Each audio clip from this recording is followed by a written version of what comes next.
আপনার বাসা কোথায়? আমাদের বাসা চিটাগাং। আপনাদের এখানের আবাদের কি অবস্থা? আমাদের অবস্থা, আমাদের আতাব মেয়াদ 2 বিঘা মাটির কচু লাগাছে। প্রতিদিন কচু 3 ভার করে কচু তুলে কচু ভবানগঞ্জ হাটল দেওয়া যাচ্ছে, ভালোই বিক্রি করছে। আবার আসে মনে কর তোলার জন্য তিনি চেষ্টা করছে। তো আপনাদের এখানে পানের কি অবস্থা? পানের অবস্থা, পান প্রতিদিন 5 পোয়া করে পান তুলিতে আমাদের এই খালেক মেয়া তুলে প্রতিদিন পান বিক্রি করছে মোহনগঞ্জ।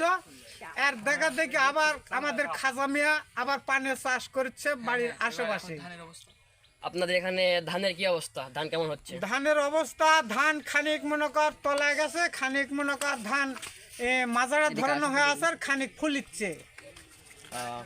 আপনার এখানে কলার গাছ লাগান দিচ্ছি, কলা কেমন কি অবস্থা? কলার গাছ লাগাছে, যে পুকুরের দিঘির পাড় দিয়ে গাছ, কলার গাছ লাগাছে। গাছ ভালোই ভাবে কলা তৈরি করছে, কিন্তু কলা কাউকে খাবার দিচ্ছে না, কলা চলে যাচ্ছে ঢাকা। হ্যাঁ, ঢাকা চলে যাচ্ছে টাকে। আপনাদের এখানে লাউয়ের কি অবস্থা? লাউয়ের অবস্থা তেমন, লাউয়ের মনে করিয়ে নাই, লাউয়ের অবস্থা না। এই এলাকার মানুষ লাউ চড়তে পারে না, সুগান দাস, লাউয়ের কোনো খবর নাই। কিন্তু এই এলাকার দিঘির চাষ বেশি করে, মাছের চাষ বেশি করে।